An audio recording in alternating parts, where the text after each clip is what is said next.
بسم اللہ الرحمن الرحیم۔ آصاف اور نائلہ بلا شبہ تاریخ انسانی کا گھنونا ترین کام دنیا کی مقدس ترین اور محترم ترین جگہ پر کیا۔ اسلام کی آمد سے قبل عہد جاہلیت میں آصاف نامی ایک شخص تھا جو کہ قبیلہ بنی جرہم کا ایک نوجوان تھا، جبکہ نائلہ بنت جید کا تعلق بھی اسی قبیلے جرہم سے تھا۔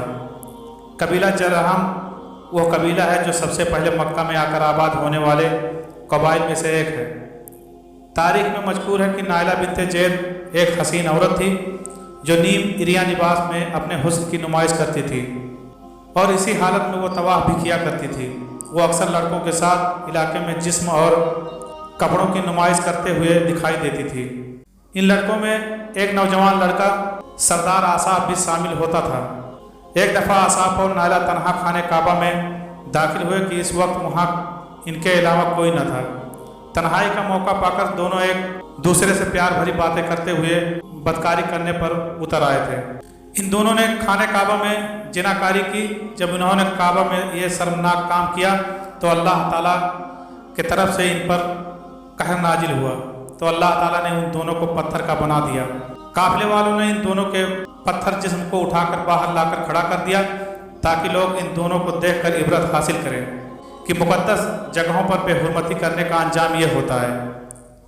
کچھ دن کے بعد مکہ کے لوگوں نے آصاف کے بت کو اٹھا کر کوہ صفا پر کھڑا کر دیا اور نائلہ کے بت کو اٹھا کر مروہ کے مقام پر کھڑا کر دیا۔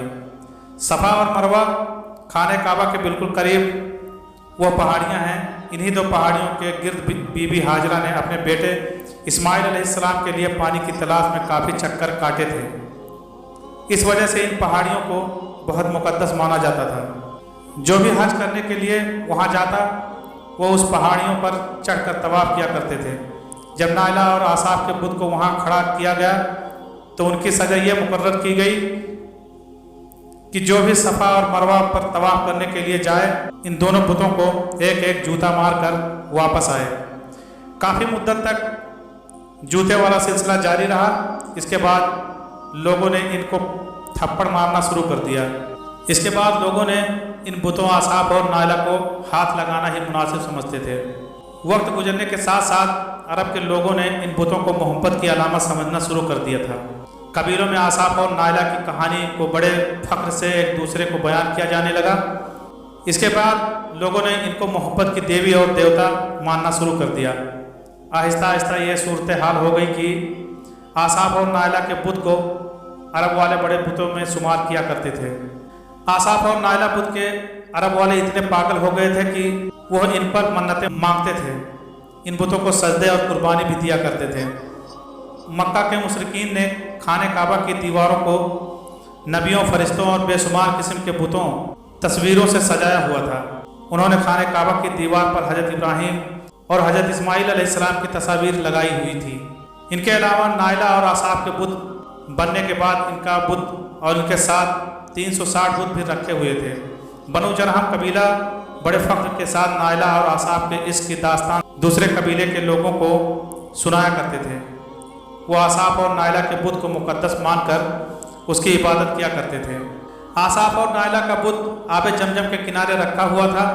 بڑے بڑے پجاریوں نے ان دونوں بتوں کو آصاف اور نائلہ خانہ کعبہ سے اٹھا کر کے صفا مروہ کے پہاڑیوں کے وسط میں کھڑا کر دیا تھا۔ اس کے بعد وہ باقاعدگی سے ان بتوں کی پوجا کرنے لگے۔ جیسے جیسے اسلام پھیلتا گیا تو لوگوں نے ان پہاڑوں صفا اور مروہ جہاں آصاف اور نائلہ کا بت تھا پر جانے کو گناہ تصور کرنے لگے۔